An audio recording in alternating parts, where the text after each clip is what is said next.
Hello, internet friends, and welcome to Keep the Game Moving. And, the old saying, my next guest needs no introduction, is a trope that is overworn, but it is in this case probably true. But I'm going to use an English tabloid word. I am chuffed to have B. Dave Walters on the other line. Thank you so much for joining us. It is I. Thank you. I apologize. I'm very, very terrible to have in the green room because you were trying to, make small talk with me, and I'm all like, I'll talk about it when we're recording. I always do this to people. Like when we're sitting before the show starts, I'm like, stop being interesting. Save it for you. We're leaving it on the cutting room floor here. It is now on tape. B. Dave Walters called me interesting. So I did. I said I'm it. That's going to be a pull quote. There it is. Pull quote. It's canonical. I've said it now. That's right. And you hit the pose, man. We've got it. In the first 5 minutes, we've checked all the boxes. That is true. I am as I pretend to be. Yes. I mean, you are. I'm going to say ubiquitous. In the best possible way throughout the gaming world. You're both in front of and behind the camera, and we're going to talk about a lot of that. But I always start out by asking people, how did you start being a GM? First of all, thank you. I'm very fortunate to get to do what I do, to exist on both sides of the camera and in multiple continuities, D&D and Vampire, and have done a bunch of other stuff. I started, believe it or not, I don't remember when I first DM'd, because I started playing when I was 13. Started with Rifts, transitioned into D&D, and I think probably it was just me and my buddy, and we was just the two of us playing D&D. And I think we took turns telling the stories, and I think that's how I started, because even though I have clear recollections of when I started playing, I have no recollection of when I started running the games. So yeah. So you weren't like because almost everybody else that I've spoken to almost immediately was the forever GM, which is interesting. No, we rotated. Yeah, we took turns. Yeah, sometimes game to game, sometimes session to session. Yeah, that's interesting. Were you playing the same character, or was it an NPC kind of thing? Please tell me all about your home game 30 years ago. My first D&D campaign was I played an elven fighter mage thief that was based on Vampire Hunter D. Big head, big sword. Yeah. This was AD&D, right? Yeah, this is second edition, man. Yeah. Yeah, and so I don't think my character was an NPC in those games. That's so weird to me that it's just gone, like an alien abduction. Like I remember so much other stuff from that time, up to and including playing, and I have vivid memories of running games, but not the first game. I just trickled into it. Yeah, That's really interesting. And like those early sort of, AD&D didn't give GMs a lot of guidance. Sort of famously, there was not a lot of kind of, here's how, to be a good GM and that sort of thing. So, like, what were some of your takeaways from those early sessions? I mean, the game was borderline adversarial in those days. It was especially if you read a lot of the old adventures. It is the DM versus the players. Yeah. This idea that it is a collaborative story that you are weaving together is relatively new. I mean, it's happened organically, of course. I mean, you can't read Tomb of Annihilation and take from it anything other than you're supposed to hate the people that are at the table with you. Yeah, there's not a lot of yes and, except like, and here's how you die again. Yeah, right. Yeah, you're like, you walk through a door, that door was a portal of disintegration and you're dead now. Yeah, it was big fun. Yeah, that was how it went. So I think the game was also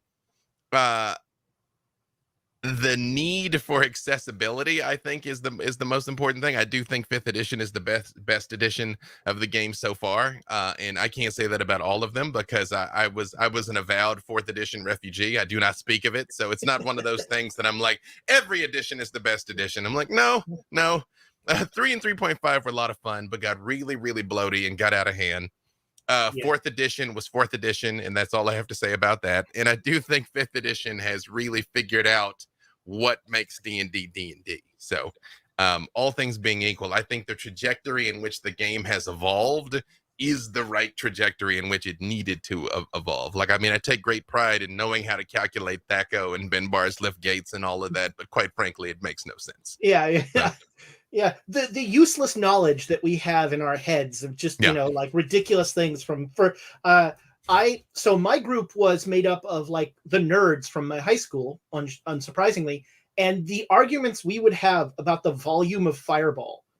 Yeah. Like how many rooms it would fill, and it was it came up in a conversation on a podcast I was recording earlier today of exactly how many pixies you could kill with a fireball. So it's not, because somebody asked what's the smallest intelligent creature and how many would you take on, and I was like, how many pixies could you fit in the volume of a fireball, because they can all get it. So yeah, I guess pixies would and so you run a lot of D&D, you run a lot of Vampire. We're going to talk about that. And how has your GMing style sort of evolved? Have you we all steal. Like I every time I play a game with another GM, something happens that I'm like, I'm going to tuck that away, and so we all sort of grow and learn by that. But like, how has your describe your GMing style? Let's go with that. I mean, I'd been at this nearly 30 years before any of you knew who I was. So like, I was like Athena, like I emerged full grown and fully armored. Like this is what it is, I think my style, and why I think these games are important, is the reason why people play TTRPGs, and video games will never completely replace them, no matter how good video games get, is to have an opportunity to be at cause in the narrative, to have your actions or inactions matter, to have what you do or don't do truly matter. And in video games, a lot of times you could be on rails, like you can't walk into the town, rip the wheel off of a cart and beat the shopkeeper to death with it. In most games, like, I mean, guards will come or they'll respawn, you know what I mean? You can't be like, no, I'm burning this building to the ground if I want to, or stop anybody else that tries to do that, to be able to like really take a stand on that. So I try to put as many stakes as possible in the stories. My nature is I like big stories. That's why level 20 D&D is my niche. I like world or planes altering power. But even if it's something so small as protecting your block of turf in a game of Vampire, it should feel like it matters that your block of turf be protected. That if for some reason you are driven out, you can't just go to the next block over and let life continue. So I try and put as many stakes as I can in things. I try, whenever I come up with a conflict or something, I always think of one possible solution, because I know the players and the dice will both surprise and betray me, and then make it as hard as I possibly can, as long as I know there's a way out. Like if I know there's an off switch on the back of the adamantine golem's knee, if you find it, I have no problem whatsoever then having the adamantine golem just smash everybody, because I know there's a way out. And then they'll think of a way out that I didn't think of. And third, I always try and yes and. I try to never say no. And if I have to say no, I try and come back with no but. Like you'll see me do this a lot in streams, especially with newer players, where they will ask to do something that the rules don't facilitate, or they'll ask to use a spell in a way that's not how it works. I almost never am like, no, but I will be like, what are you trying to accomplish? Yeah. It's like, well, my goal is to blind and distract him, or my goal is to, make it easier for the rogue to get behind him, or you know what I mean? And then I'm like, oh, okay, you can do blank. You know what I mean? Because again, it is a story that you are telling together. My version of that is I actually will say, offer me a role, it's like, how, tell me how you want to do this. It's one of the things I love about Fate is like the approach system. Like, how do you want to approach this? And then you sort of go with that. I think it's a really nice way to do that. My friends and my patrons will tell you there's been many a time that hey, let's let fate decide. Can I do X thing? I'm like, roll it. Let's see. We'll let fate decide. That is a fun way to do it. Yeah, maybe you can, maybe you can't. We're all about to find out. Yeah. it's interesting, one of the things that I really appreciate, like, you're the GM of the Black Dice Society, you're, and you do a great job there. I really like how in Black Dice Society, it's, there's a lot of you build up stakes and it's tension, but there's a lot of humor going throughout it, both, from you, like kind of overtly, and from your players, sort of from their chaos and that sort of thing. Yeah. And that juxtaposition is really nice. So, what's funny is one of the things that I told them and have said from the beginning that, this is not a funny game. This is not that's what she said game, because humor diffuses tension. That's what humor's for. And when you're trying to build up to something, having it at that exact moment being like womp womp kills all of that. The other thing, though, is human beings cannot maintain a heightened sense of emotion for a long period of time. No emotion. You can't laugh nonstop for an hour. You can't cry nonstop for an hour. Like, our bodies literally won't let us do it. You will just wear out. So you have to wave things. You have to have moments of levity, even in the midst of the most terrifying circumstances. You still have to have some down points, even in the midst of just like a total knee slapper, like ha ha ha ha ha. So yeah, it is quite intentional that we have those moments. And one of the things that I wanted to make sure I did tonally is, even though Black Dice Society is a Ravenloft game, which is a horror game, and Vampire is a storytelling game of personal horror, it's also horror games. To make those feel different is, I think, D&D should always have a certain amount of levity. We still have to fight. You still have to have opportunities to cast fireball. It's still Dungeons and Dragons. And as that, I think it can only ever get so dark, even in the midst of trying to be dark, where I also think a game of Vampire can be lighthearted, but it can only ever get so lighthearted because the pendulum has to swing the other direction. Yeah, that's an interesting point. One of the reasons that I don't play a lot, I mainly GM, is that I'm kind of one note. I'm just comic relief, and I was the sore thumb in a vampire game with like and this is 1997, like the height of like, I'm gonna paint one fingernail black and all that stuff, and I was playing a different game. Let's just put it that way. Well, that's a valid point, though, in the sense that you do need to make sure everybody's playing the same game before it starts. Yeah. Because if you're not, it is going to be a problem. Yeah. And I don't mean in the sense that, over the course of a session, you can have it all. You can have a fighty point and a talky point and a skill checky point. But again, we talk about it with Vampire a lot, that there's always the trench coat katana guy. Like, that guy always shows up. And if this is us being at Elysium, being, beautiful, amoral, political monsters, and you're looking to play Blade, like, that dude's in for a bad night. And if he pushes it too hard, he's gonna make it a bad night for everybody. Yeah. Now, I will tell you, with the Black Dice Society, there was one person in particular, and I won't tell you who.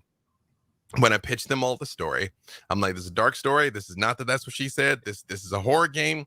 They were like, I cannot do that. I cannot. Literally, my brain neurology will not let me stay serious for 3 hours. I'm incapable of it. And I was like, cool. Well, we'll build your character essentially the Tasselhot Burfoot of the group, because that can work thematically. You're the eternal optimist in situations that are, objectively awful. You're the one person who's always like, well, that worked out, And then we got to the first session, the session 0.5 we did for GaryCon. And when they opened their mouth, that is not at all what came out.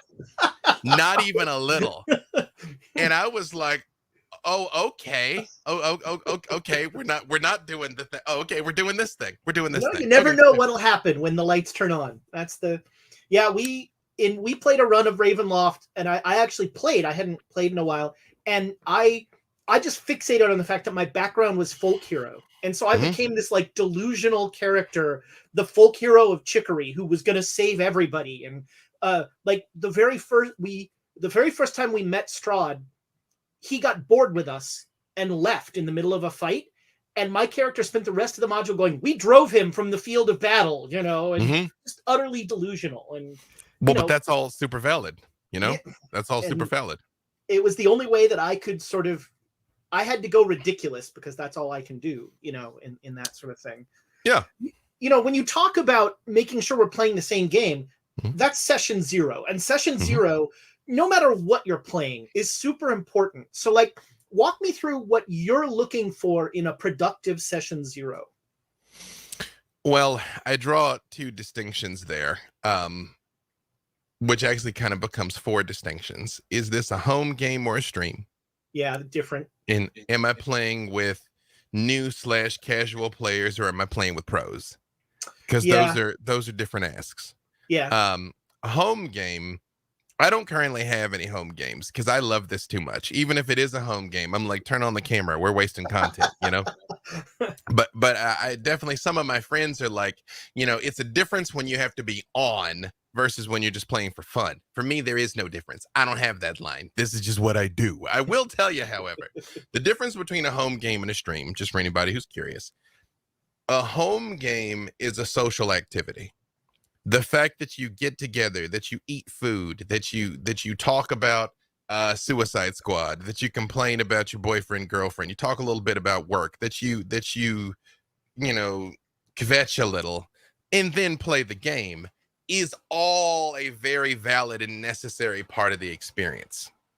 So much so, when I would run my Patreon games, I scheduled them in such a way that we had 10-15 minutes to just talk at the beginning, just sort of, you know, scratch that itch of, you know, here's humans I'm connecting with and I'm about to go on an adventure with. A stream, cut all that out. Cut all the fat out. And it is just the experience of the game. However, when you're doing streaming correctly, the viewer should feel like they're at the table with you. The more you can make them feel like not just a voyeuristic thing that they're witnessing from the stands, which sometimes is like that, you want them to feel like they're there with you. And the extent to which you do that is the extent to which people really fall in love with your stream. Yeah. And you know, with a streaming game, you know, session 0 is almost more a it's almost more a writing session, a plot kind of like, here are the beats we're going to hit, you know, and as GM, you're saying, you know, here's kind of the story that I want to tell, and let's fit you in there. And, you know, here's the kind of game, and making sure that everybody else wants to play the same game. Yeah, I mean, again, with the Black Dice Society, our session 0, we talked a lot, but we didn't play together until that session 0.5 at GaryCon. So when you see that VOD, that is the first time these characters are rolling dice together. But I just made it clear to them what the expectation was, that, you know, how long the game was going to go. We knew it was a long form game. We weren't going to have season breaks. So we'd have the luxury of kind of playing this out. But what I'd originally conceived the game to be, the stream to be, changed a lot, because I actually didn't get the Van Richten's Guide PDF until we were literally in production for about 3 months on that show. And I think I got the Van Richten's Guide maybe 10 days before we started. Maybe it might have been more like a week. It was like very close. And what I had originally anticipated was 4 episode arcs, relatively tightly contained, where they kind of go to a domain, find a problem in that domain, you know, find the monster that was behind it all, try and beat that monster, lose badly, go have to figure out how to overcome this enemy, make their plan, come back, win, leave, go the next domain, more or less. Then I got Van Richten's Guide, and I saw how much depth was in every domain, how it would be cheapening them to only be in and out in just a handful of episodes, because there's just so much there. So the story became much longer tail than originally anticipated. Still roughly arcs. And then, you know, with the epilogues, we taped the epilogues so far out in advance that it was kind of helpful in the like the Strahd Aslan epilogues, we taped all of those before we even had the first episode. But that actually helped me because it kind of drove some posts in the ground. Right. You know, that, you know, this needs to have happened roughly by here because they're going to talk about it, you know, and then this needs to have happened roughly by here. So I like that. I like that phrase you just used of having sort of some guideposts, you know, how much you're running a stream game, which tends to be a little more tightly, like we were talking about, a little more tightly scripted, but how much wiggle room do you include in there for sort of, we're throwing the book away for a little while? All of it. I very tightly planned the beginning of the story. I have an idea where it needs to be roughly by the half, and I have an idea roughly where it's going to end. And I try to give them a heads up about this, that I'm like, hey, this week's kind of mellow. If you want some character moments, do it now, because next week and the next few episodes are kind of going to be a meat grinder. Like before they went into Falkovny, I told them that. I'm kind of like, if you want to have some feels type stuff, this is the week to do it, because the next 3 or 4, you're not going to have time to be like, well, this is the zombie apocalypse, but I've always loved you, you know, like that. You're not going to get to. However, if something interesting is happening, I do not rush that thing. Sometimes I will cut it off just before it's done, because you do always leave them wanting more. It's better to have a scene where people wish they'd had 5 more minutes than it went 5 minutes too long. Yeah. You know? And man, is that that's a really hard line to approach sometimes, you know? Mm-hmm. I really have a lot of respect for GMs who can read that well, you know, because to be honest, I err on the side of like, let the players go, you know, and I'm the, you know, my victory as a GM is if I can walk away from the table and they just keep going in character. But to your point, you know, we are all insufferable hams in this hobby, and, you know, PCs abhor a vacuum and they will just keep going. Yeah. All things being equal, things are going at their best when the DM doesn't have to do anything. You know, that is true. When you can sit back watching the scene unfold, that is a positive. However, you know, the DM is also the director in those things of where the scenes are going. And this is kind of my background in writing for film and television comes up with this, because when I script the sessions and script the adventures, I script them just like an episode of television. And I have act breaks, you know, and the break in the show comes along at the act break also. But as I said, I do not script the second half of the adventure at all, because again, the players and the dice will both surprise and betray you, and it gives you more room to yes and. But, you know, recently we just did an arc that was, Mark did his side story for 2.5 weeks. That was supposed to originally be a one-shot, and then it wasn't done. And I'm like, all right, we'll do it in 2. And it wasn't done. And he was kind of like, well, I can cut it off. I'm like, no, it needs closure. Like we'll, because that is one of the advantages of having a longer running show, is I could do stuff like that. That it's like, well, if we don't do what I had planned for another week, it's not the end of the world. But I have been a part of ongoing projects that can very easily give way to just a lot of needless wheel spinning, which is bad. Yeah. You know, I've had things where it's like we spent 3 hours in the tavern for no reason, you know what I mean? Or like resupplying. I'm like, this could have been a cutscene. This could be like, all right, you guys have stocked up and go, you know? I still try to be cognizant of people's time. Because there was a quote I remember that always stuck with me. It was right after Vince McMahon, who's the CEO of the WWE, had bought out his main rival WCW. And it was an interview with Vince, and they were like, so you won. You don't have any more competition. And he said, yeah, I do. My competition is everything else a person could be doing. Watching football, reading a book, going to the movies, hanging out with your family. Like, I still have to do something that is going to make you stop and pay attention. And doing that in a long form, no less, is no small thing. So that's why I tried to keep it as snappy as possible. As a side tangent here, have you ever played oh God, I'm going to forget the name. There's a Powered by the Apocalypse wrestling game, role-playing game that is fascinating. So the GM is the promoter. The GM runs things. And the GM says, okay, you two are going to fight and you're going to win. And then you decide, am I gonna do what the promoter says? Like the fan favorite, that sort of thing. It's a really interesting way of looking. And so the session is sort of like the weeks of television for that. It's a really neat idea. Primetime wrestling, big time wrestling. I don't remember. I have definitely played a wrestling TTRPG, but the name is currently eluding me. So yeah. The definite maybe. Yeah, it's I'm a sucker for any Powered by the Apocalypse game, but that one was in particular, like, I really liked that construct of kind of, what we all know what's going to happen, but what happens, what's the drama inside of that, and what's the story inside of that. It's almost like a KFAB version of 10 Candles. Yeah, there you go. You mentioned that you have worked as a screenwriter, and that I can see that being a double-edged sword in terms of coming to role-playing, because, part of screenwriting is, sort of killing your babies in a sense, like the constant iteration and that sort of thing.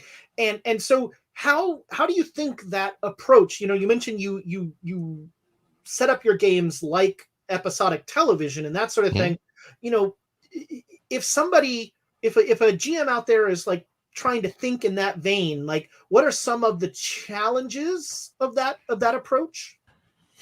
Well, this is one of the times that the distinction between being a screenwriter and a novelist is important. And I think it's a common mistake. A lot of new DMs want to be novelists. And when you're a novelist, you control everything. Whether or not it's sunny outside, whether or not, the orcs attack at noon or midnight, exactly what they look like, exactly what people are thinking, exactly what they're feeling. As a novelist, you could spend 10 pages describing, the clicks of a squirrel eating a nut on a tree. You probably shouldn't, but you could. My wife would read that. She loves squirrels. Probably. In a script, you can't do that. A script is a blueprint. A script, you say the minimum to paint the picture that everyone else is going to take and create. The director is going to put their spin on it. The producers, the talent, the set director, the person writing the score. Everyone is theoretically going to follow your plan to build a building like what you expected. It may be exactly what you expected. It may be completely different. Hopefully it's better. So the idea that I'm going to lay out the minimum in front of you that you will then take and make your own in a way that hopefully surprises and delights is very handy there. I think when you get people trying, and again, it's usually new people, but not always, because some of the biggest power trippers in the world can be found in the DM's chair, because it's one of the few times you really are God. I always say it's always your turn if you're the GM. Yeah, which is all well and good unless you want other people to play with you. Yep. Yeah. It's all about giving up your turn. To me, GMing is all about giving up. I could do this, but you do it. Well, and honestly, but that's what makes a good player too, is the extent to which you're attempting to set everyone else up for success. Let everyone else have a chance to do something cool, or, pass it to you'll notice when I play, when I'm done saying something, I'm almost always like, what do you think? You know what I mean? Especially if it's someone who hasn't talked very much. You're like, here's the ball. Do something awesome. So, yeah, and I love that distinction of the novelist and the screenwriter, because I think that's really true. I always tell people, like, have it literally an outline. The less sort of have the skeleton, and then let the players put all the musculature and the skin on there and make it a real boy. That's sort of the and that push and pull is important, because people want to over prepare. And I mean, I'm probably a bad example because I under prepare on purpose. Like, I would rather just sort of. Then you've apparently prepared just the right amount. Well, not always. But then you just make stuff up. We talked some about the difference in running games at home versus running games on stream, and back when we could have conventions, running games in convention, which, those are three very different beasts with kind of very different audiences and different ways to do it. So, like, what are how do you run a stream game different versus a home game? Like just a one shot. You're doing a one shot. Yeah. Like I said, for me, there's not a lot of difference. When I was doing my Patreon games, I've probably run more games of Vampire V5 than anybody alive. I've run between 500 and 600 games, because at the height of my Patreon, I was running between 30 and 35 sessions a month. Oof. Which is that's a lot of games, and I don't necessarily recommend it. Yeah. It's the same for me, because when people play with me, they're expecting the professional, so when I did run it, because the last home game I ran a Pathfinder game from level 1 to level 20 in all 10 mythic tiers. It was 4 years we played that game. Oof. And it was more like what I was describing at the beginning, that it's, we hang out, we get drinks, we go to happy hour after work, usually be having drinks during it, getting a little toasty. I never drink when I'm DMing, because I got too much that's going on. Pending the game, I say never. There's been times on occasion, especially during the Black Dice Society, that I had to get like a wine or something during the break. The players drove me to it, though. I'm like, yo, this is a lot. Yeah, I need something. But sometimes when I'm playing, pending the character, I might. But like I said, to me, it is just the extent to which I'm okay with the extraneous bits. I'm still, even in a home game, I'm not okay with a game that goes nowhere, because, like I said, you still need people to show up. And quite frankly, if you're having trouble getting people to show up for your games, it's probably because it's not turning out to be a good use of their time, that they're not getting a chance to shine, to do something, like I said, to be at cause in the narrative. But again, as we said before, there's times that not everybody's playing the same game, and not every table is for everyone. I personally can't stand happy-go-lucky, pithy games that everybody just sort of like floats around for a couple of hours and that's that. Even if you're going to have a game that has funny parts, we need to do something. Like, it needs to have a beginning, middle, and end, even if that end is a cliffhanger. Not everybody feels that way, yeah, stuff like that. But I mean, in terms of how I actually do the thing, it's the same. Yeah. I find for home games, I prep less. With a stream game, and streaming is a weird world, because, I think every time I say this, the percentages are different, but, you're like 80% game show host and 20% GM, when you're running a stream game. And so that's a weird world. I'm lucky. Well, before COVID, I was lucky in that we actually ran in a studio, which to me is so much nicer than running with the little Hollywood Squares boxes. And I do not like running games online. I find I don't have that emotional connection. I don't have that energy, from the players, and that's I really struggle with that. Words are my love language. So if I'm talking to people, it's the same. And I think that's me running all those Patreon games is one of the things that helped me keep my sanity during the pandemic, because to me, this interaction is what I need. When I'm denied this, that's when I start having problems. So I mean, all things being equal, I do think everybody being at the same table delivers a superior product. But I've had plenty of projects I've been a part of that the cast assembled would not have existed if we needed everybody in the same room. Even now in the Black Dice Society, most of us are here in LA, but Tanya's in Chicago, DJ's in Texas, and Mark's in Canada. I mean, maybe we could have gotten together and pre-taped a couple of episodes or something, but the show that exists would not exist if we'd all had to be there. So And I think now audiences are definitely far more forgiving, because I think audiences used to look down their nose at the heads in boxes too. But now, after, a year and a half of being conditioned to it's all right. But well, and you guys kind of do it up too. Like your production values are very high we for try. and that's I mean, sometimes there's only so much you can do with the cameras you've got and that sort of thing. Mhm. But I've been amazed to see what people do with kind of costuming and makeup and that sort of thing. Mhm. That's not my world. I'm not, but I really am impressed when people do it, and you I notice mean, it. we're also fortunate that they're all pros, Yeah. Yep. So yeah, everybody had the equipment. We chose to take money out of our budget for costuming, um, because we thought that was one of the things that would help create the emotion and depth for that story in particular.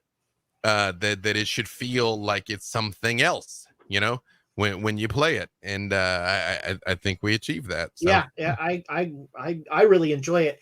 It's so you've got your hands in a lot of different things here, and so now Black Dice Society, that's D&D, but you're also on a behind the scenes role. You are very involved in Into the Motherlands, which folks, if you're not watching Into the Motherlands, what the heck are you doing? what are you even doing? It is fantastic. The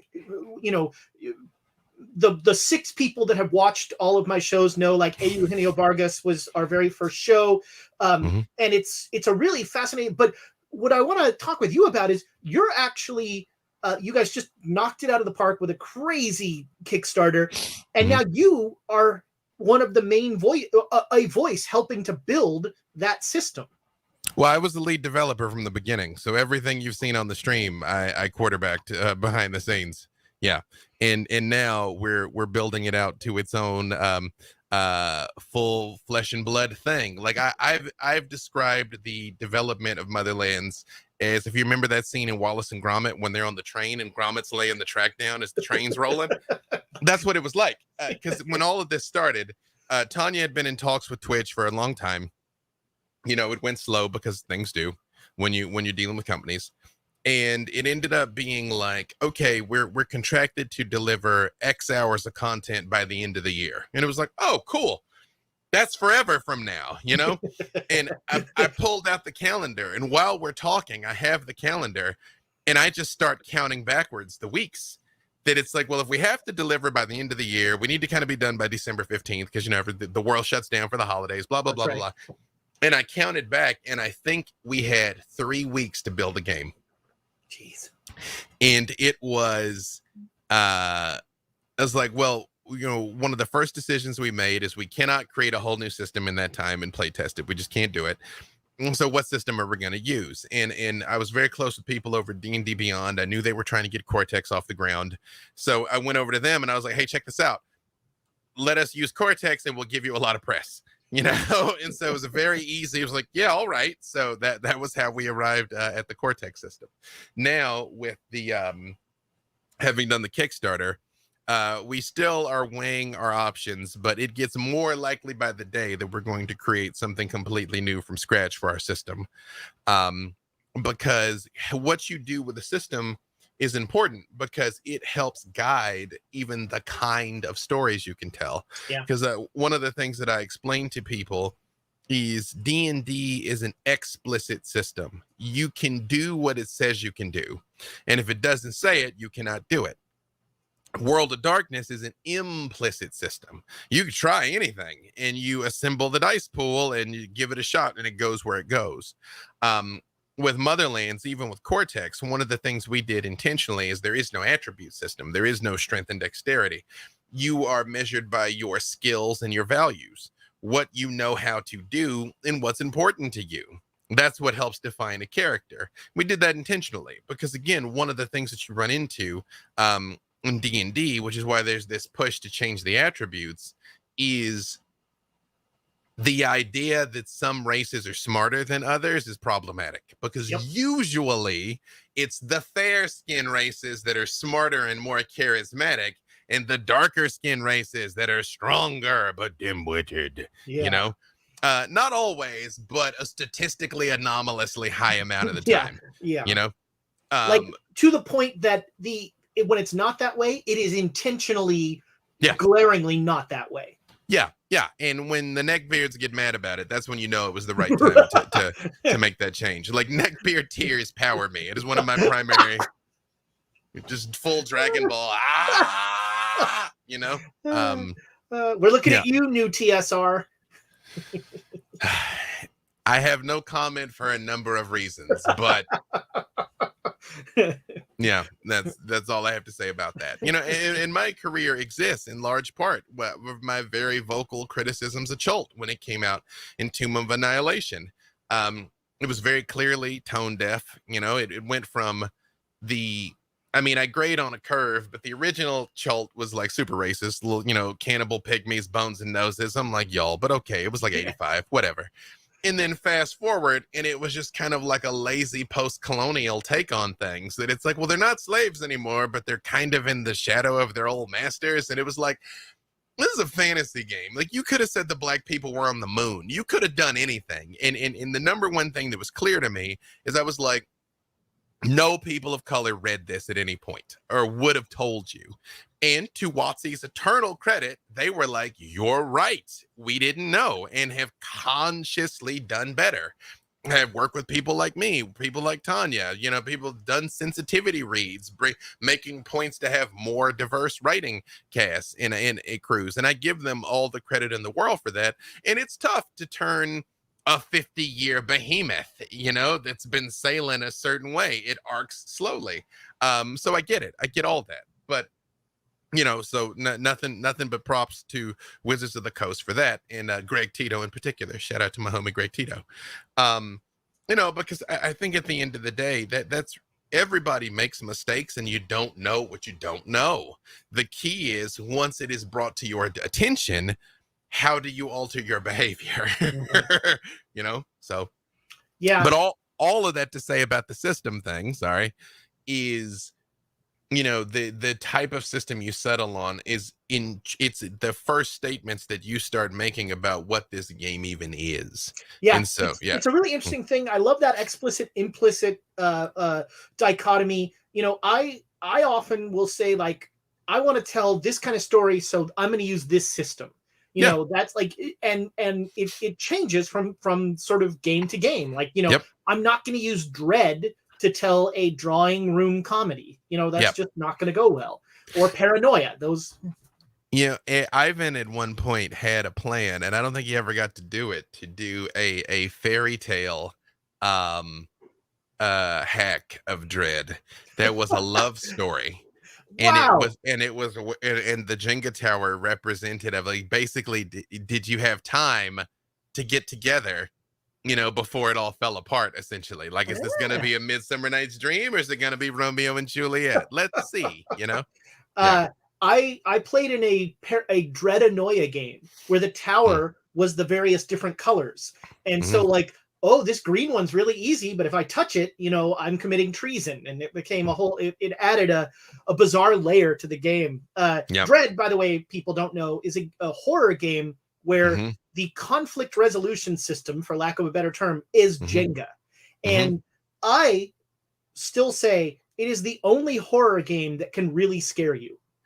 It is the single greatest device for tension I have ever experienced. At Gen Con 3 years ago, Ivan ran a game with Bonnie Gordon, Mark Meir, and myself. And we were the three little pigs. We were the freaking three little pigs. But as the lights come on that tower, you're like, oh, man. And as because what ends up happening, and this isn't what I expected, as you start pulling at the bricks and the tower becomes more precarious, you actually start to worry less about yourself. And you're like, the fact that I have pulled this brick has now made it worse for them. Like, oh no. What have I done? You know, that's a friendly Dread game. You know, most Dread games end up with being you go across the bridge. I'm not going across the bridge. You know. It is a fast, like, you can't do a campaign. It's like, it's a one-shot machine. But I think everybody, especially, I'm a Cthulhu GM, horror is near and dear to my heart. Any horror GM should play it just to, like, get a sense for the beats of tension and how the game both mechanically and narratively, just constantly ups the tension. Yeah, like physically manifested. Yeah. Yeah. Yeah, by about 2/3 through a Dread game, no one is sitting. You're all Yep. like, no one wants to touch the table. It's fantastic. It really is. You and I share a love for the World of Darkness games. Now you have staked the claim that you have run more Vampire than the 5th edition than anybody, and I'm not going to challenge you. I would say I've maybe run more games than Vampire, period. But there's been some cats that have had weekly games for the last 30 years out there. So there are maybe some not. guys from like college in Pennsylvania who, but like they started playing in 1992 or something. Yeah. So when you're starting a Vampire game, are you do you modern day or historical? What do you prefer? Believe it or not, Dark Ages is actually my favorite setting for Vampire. Okay. But I think the real strength of the game, especially for new players, is the modern day. And I think the reason why the barrier is so much lower for new players is the World of Darkness is this world. There's nothing to learn. The mall is there. Downtown is downtown. Like you comprehend it. It's like also there's monsters now, whereas something like a D&D, even though I think D&D is fairly accessible in the sense is like, you seen The Lord of the Rings? Yeah. Who was your favorite character? Legolas. Would you like to be an elven ranger? Sure. You're playing D&D. But it still is a barrier when you start mentioning Waterdeep and lore and how spells work and things like that. Well, and I think there's even a I say when I run Cthulhu, I do it because people understand the ethical construct of the world. Like, I can't just shoot this guy because the police will come.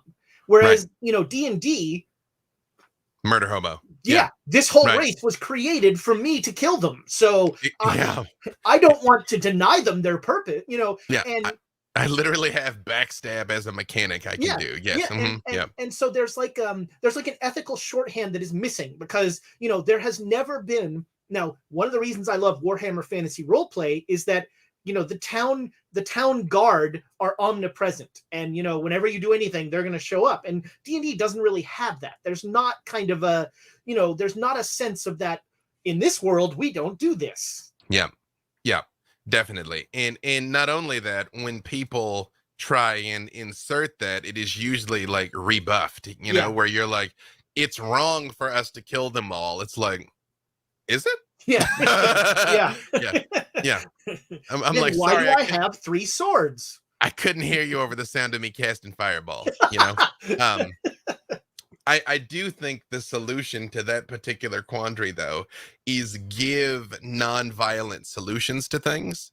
And one of my main sticking points in my DMing style, and I'm always pointing this out to people, is intelligent creatures should behave intelligently. If the orcs are attacking because they're orcs, that's bad. Like, what's their point? Are they having a famine? Have there something driven them out of their mountain, and that's why they've come down to attack your town? Are they just hostile expansionists? That is valid, but I'm like, what's their motivation? Because that will affect how this issue can be resolved. And theoretically, any creature that, again, with intelligence can be reasoned with, and even non-intelligent still may be able to be appeased somehow. There's definitely times where you're just going to throw hands, like you just are. But I mean, there should be options around that. But and again, you have to model that for the players. I think you have to, and in the beginning at least, you almost have to handhold them to, hey, here's a way that this could happen, especially with new players. Because what's the old saying? When you're a hammer, everything's a nail. When you give somebody swords, that's the solution to everything. And so, there's a certain level of kind of setting the not expectations, the wrong word, setting the reality that, there can be nonviolent solutions.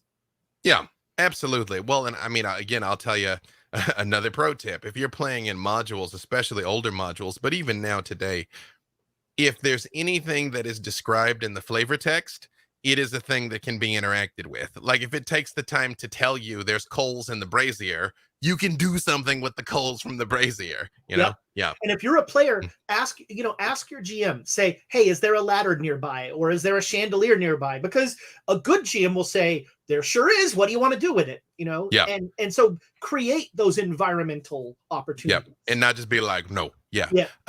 Yeah. That's actually an easy way to keep players engaged, period. Especially if you see somebody who's kind of zoning out a little bit. When they come into a new space, he's like, you tell me what it looks like. You know, this room is terrible. You tell me what it looks like, you know, and just kind of like set them up a little bit. It's like, oh, wow, this is beautiful. What's it look like? You know, because then you get the people engage with it then, and they're building the world with you. Yeah, but to your previous point about vampire, yeah, that's why I like modern World of Darkness, because even if you go to Dark Ages, you have to explain the time and the lore. Like, you're like, well, why don't the Ventrue and the Brujah get along, you know, versus being like, it's right here. Those are bank vampires. Those are like revolutionary asshole vampires. I said what I said, playing Leather Jacket, and they don't get along, you know, and action. Yeah. One of the things I've watched you play. I just learned that you GM'd on stream, so I'm now going to go as soon as we're done here. I'm going to go check that out.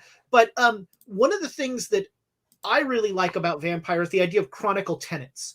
You know, they're it's a mechanic, but it's also kind of an ethos of your character, and you know, building Chronicle Tenants are something that's done communally, but it's also, it's an individual and then kind of a communal party sort of thing. And you know, how do you go about like helping people build strong Chronicle Tenants to kind of guide them? Well, you know, back to what we were saying about the Session Zero is very pivotal for Vampire, because that's where you do things like work out the relationship map and establish your Chronicle Tenants, which are the ties that you all have already. Because one of the problems that D&D always had, and that Vampire really had, was there was no real reason to work together. Like in D&D, it's like, well, I met these people at a bar. Let's go camping for 6 months and become gods. You know, especially when you got the lawful good. That's what it is, though. Oh, fantastic. That's what it is, you know. But you know, you have the lawful good paladin and the chaotic rogue that is always stealing and murdering. There's no reason those people should coexist. Not really. Besides, we just should, because we're playing in the same game. Vampire, you know, we're all monsters. Yeah, everybody is selfish and preoccupied, and at the mercy of an even more selfish, even more preoccupied beast. So why would I hang around with you as a coterie? Never really made sense. Now V5 has this idea of the coterie types, where you're like, here's a task, here's something specifically that unites us. If it's we all work for the same person, we have to protect the same turf, we're trying to recover the same lost artifact, there's a thing we're doing that helps inform, why are you together, why should you stay together, and that helps inform the Chronicle Tenants.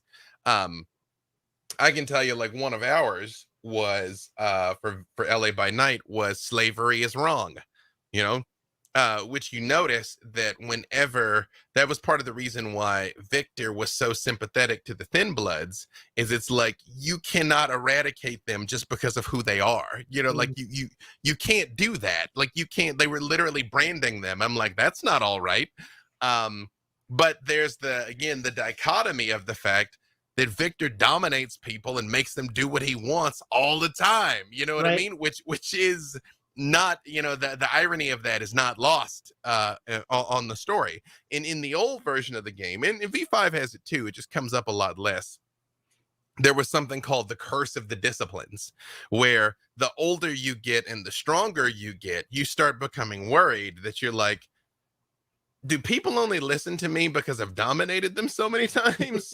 You know, like, do people only want to be around me because I've got presence? Like, wait a second. Like, you actually like start second guessing yourself, that you're like, oh no. I love the fact that the game, like, canonically says vampires have midlife crises as well. You know, like it's like, do people only like me because of my power? You know, Yeah, it's not me at all. It's Yeah, just these things that's I why can do. vampires go and buy sports cars. You know, It's true. Yeah. Well, we it's go enslave people that have sports yeah, that's cars. right. I mean, that Chronicle Tenant idea is, I think, something that could, you could really take to other games. And Hmm? you could have like and Warhammer does it a little, where they have like your party has an ambition. Hmm. This is what we as a group want to do, and when you do things that help achieve that, you get something. Like Hmm. here's a cookie. And Hmm. in Vampire, it's actually the opposite. It's kind of a disincentive system. Yep. Yeah. Well, again, Vampire is a storytelling game of personal horror, that you are a monster and you don't want to be. Yeah. And one thing that the game says very subtly, so subtly that most people miss it, but it is in there. Over time, you lose humanity. It's unavoidable. Like, your humanity slides away over time. When your humanity gets to zero, you're a white. You are a senseless monster. That's where the road ends for everybody. Your only hope is to beat the final death at some time before that, because, over a long enough timeline, you are done for. Yeah. And there's no way out of that. It's a little bit like Sanity in Call of Cthulhu, Mm-hmm. Mm-hmm. where it's inexorable. It's just how long can you put it off? Mm-hmm. Before you descend into madness. Well, you've been really gracious with your time. I always end with the same bunch of questions. Like, what is your favorite system to run? I mean, it's always cheap to be like, I love some of them equally. I would Well, also, you can name more than one. I would parse the question between what's my favorite system or what's my favorite game. Oh, interesting. Because not the same answer. Yeah, let's go. But let's start with system. System, probably start with storyteller system. It's so flexible. It's simple. You get a handful of D10s and work it out. Yep. Yeah. Especially with V5 with the blood dice. The blood dice mechanic's very ingenious, and I love really it. like that. Yeah, it's very quickly. The blood dice mechanic is the hungrier you are, the more likely you are to mess things up bloodily. Like if you critical or if you fumble, it's going to be messier, which the beast is going to come out in help or hinder. And you can have things like messy criticals that go well, where it's like you're trying to pick a lock and you get a messy critical and you freak out and break the doorknob. It's like, well, the lock's off, but now when the guard comes by, he's going to see you broke the door, versus you just throw a tantrum and just kick a hole in the door, and the door still doesn't open, and the guard's going to know someone was here and kick the hole in the door. I love that idea. I think it's a really great idea. Mm-hmm. So what about favorite game? Battle Lords of the 23rd Century. I'm going to need you to unpack that one. It's a cult game. It's an underground. It just came out with its 6th edition. I did a 4-part stream for them early last year in support of it. It's Aliens meets the Fifth Element. I love that game. Oh my gosh. I have loved it since Battle Lords of the 23rd Century. I'm writing this down because that sounds fantastic. It is a joy. I will just say real quick, because I know we're short on time, that basically the way the game works is you are essentially mercs, you're space marines. And as you progress as a character, you increase in your skills and you get promoted with the company, so you have more money, so you can buy and use better equipment. So the game scales up from what can be very much street level carrying a pistol to literally like mecha suits of armor rampaging across the planet.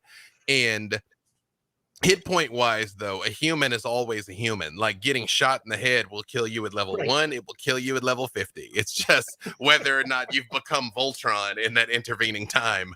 Yeah, love that game. Is it what is it like percentile system? Is it, what's the mechanic? It's mostly percentile. Mostly you're looking to roll under your skill number. Mostly. Okay. It's slightly more complex than that, but mostly. What's a system you haven't run that you would love to? People ask me these, like, what's the thing you'd love to do? And I'm like, anything I want to do, I do. So well, all right, then what's a system you haven't run that you're kind of eyeing? I don't know that I've run any Cypher system. I've played Cypher system. I don't think I've run it. It's really interesting as a GM. Yeah. It's a weird experience as a GM to not roll dice. You know, you're just everything you're doing is telling the players what they need to roll. It's a really fun game to GM.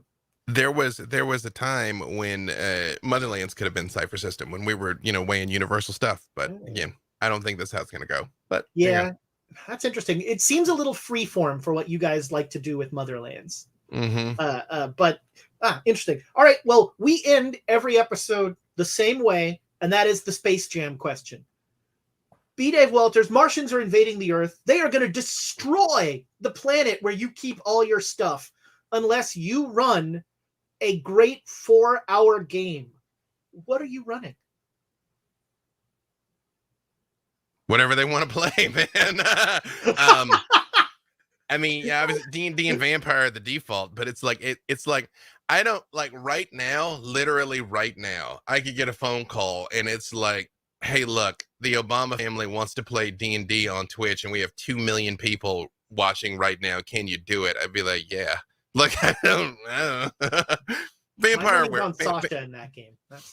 Vampire or D&D, probably. Yeah.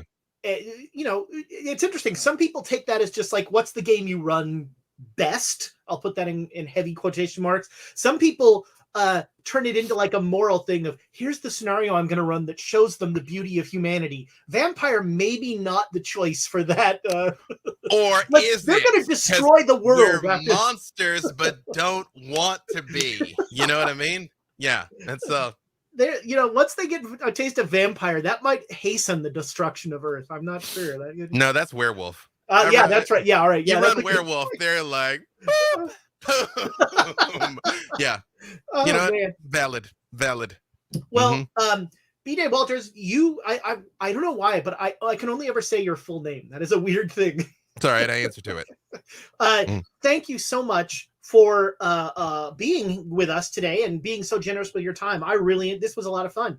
Yeah, no, thank you. I appreciate it. I wish I could stay longer, but I got to go feed the kids or there's going to be an insurrection. Like they're rolling max hunger dice right now. So, uh-oh, here comes the messy critical. A frenzy is imminent. I'm surprised that door hadn't opened, honestly, because I told them we'd be done at the hour, and it's 8 minutes after right now. I'm surprised. And maybe it has, and I just didn't notice. I didn't see it. Like, I didn't see it. That's beautiful restraint. This becomes, every scary YouTube video you've ever seen, where like the door opens and just eyes.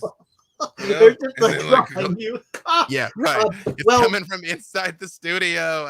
You know what? To save your life, we are going to keep this game moving somewhere else. So, folks, thank you so much for watching. Don't forget to like, to subscribe, all the crap you do. Find B. Dave Walters on Twitter. He is an awesome follow. Although I will warn you, it's like 50% gaming stuff and 50% just memes he shares from like True. 30 gaming stuff, 30 memes, 30 politics. But all right, yeah, there we go. Yeah. I will just say one thing. I'd be remiss if I didn't say it. If you're watching this stream and coming along on the KGM adventure and you're thinking about running your own games, do it. If you're thinking about streaming, do it.